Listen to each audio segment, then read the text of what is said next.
Assalamualaikum warahmatullahi wabarakatuh. Perkenalkan, saya Ilham Kurotayun, mahasiswa FKUI Angkatan 2021.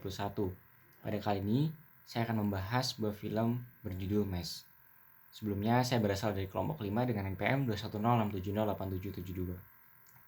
Pertama, ke bagian sinopsis, di mana film Mes merupakan karya perdana dari Frank Kans yang dirilis pada tahun 2021.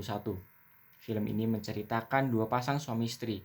Pasangan pertama yang bernama J. Perry dan Gil Perry, orang tua yang berduka atas kematian putra mereka yang bernama Ivan karena tragedi penembakan di sekolah. Pasangan suami istri selanjutnya yaitu orang tua dari pelaku penembakan atau Hayden, yaitu Richard dan Linda. Dua pasang suami istri ini bertemu untuk membahas tragedi penembakan yang dilakukan oleh Hayden di sekolahnya yang menelan 11 korban jiwa yang salah satunya adalah Ivan. Dan pasca penembakan tersebut, Hayden juga bunuh diri dengan menembak dirinya sendiri pada saat itu juga. Kedua suami istri tersebut bertemu untuk menghilangkan trauma yang terjadi di masa lalu, satu sama lain. Di mana film ini memiliki teatrikal emosional yang sangat baik, meskipun hanya terdiri dari percakapan di satu ruangan saja, tetapi berhasil membius orang-orang yang melihatnya dengan percakapan yang dihadirkan, di mana film ini juga mendapatkan 21 penghargaan pada tahun 2021. Film ini dibuka dengan sebuah percakapan dan sebuah interaksi yang penuh dengan simpati.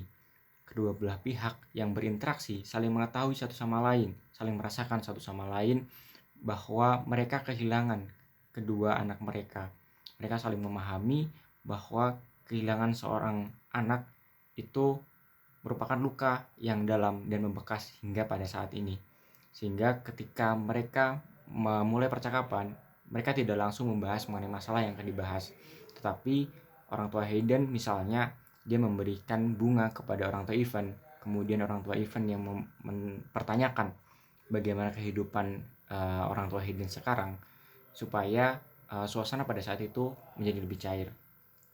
Akan tetapi ketika sudah memasuki kebahasan bagaimana Hayden bisa melakukan tindakan itu, sisi-sisi emosional mulai terjadi. Khususnya pada salah satu kejadian di mana sebenarnya pada Hayden terjadi depresi. Akan tetapi orang tua Hayden tidak melihat atau tidak mengetahui gejala depresi yang dialami oleh Hayden. Hal ini karena orang tua Hayden menganggap bahwa anaknya adalah anak yang pendiam, yang lebih sering berada di kamar dan membaca buku atau bermain game. Hingga ketika dia mengurung diri di kamar lebih lama karena sebenarnya dia mengalami masalah yang dalam di sekolahnya, orang tuanya tidak mengetahui hal tersebut. Di mana di sini adalah contoh dari ketidakadaan empati afektif dari orang tua Hayden. Orang tua Evan pun merespon hal ini dengan cukup emosional. Dia menanyakan di mana intuisi seorang orang tua tidak ada pada kondisi itu. Sebaliknya, ketika Hayden sudah terdiagnosis depresi, dia dibawa ke dokter, dia merasa anaknya itu tidak memerlukan bantuan karena dia takut bantuan yang diberikan kepada anaknya justru akan semakin mengintimidasi anaknya dan akan membuat dampaknya semakin buruk. Akan tetapi nyatanya orang tua Hayden tidak bisa menyelesaikan masalah itu sendiri. Hingga pada akhirnya gejala yang dialami oleh Hayden akan semakin parah. Dan di sini bisa kita lihat bahwa sisi afektif lebih dominan daripada sisi kognitif, yang mengakibatkan orang tua Hayden tidak bisa berpikir secara jernih atas apa yang seharusnya dilakukan kepada anaknya tersebut. Ada beberapa tantangan yang terlihat pada tokoh-tokoh di sini, khususnya pada Nyonya Jill sebagai orang tua dari korban. Dia terlalu membawa perasaan dan sangat emosional dalam setiap percakapannya.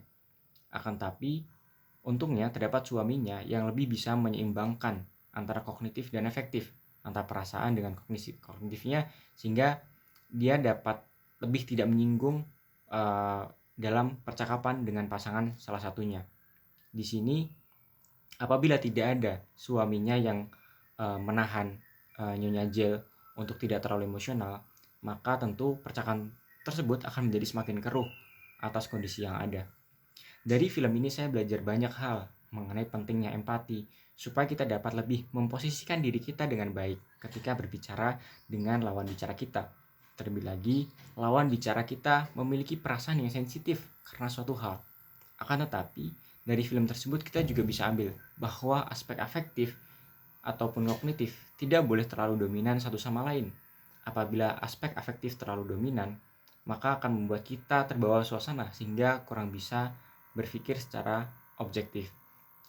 Dan juga apabila aspek kognitif terlalu dominan daripada afektif, maka intuisi atau perasaan yang seharusnya ada pada seseorang orang tua misalnya, itu lebih kurang untuk muncul. Salah satu kutipan yang menarik menurut saya dari film ini adalah ketika orang tua Ivan menanyakan, apakah tidak ada intuisi kamu sebagai orang tua merasakan gejala tersebut di anakmu? Hal ini karena saya merasa bahwa untuk memahami seseorang lain, khususnya di sini adalah anaknya, aspek perasaan, intuisi menjadi peran penting.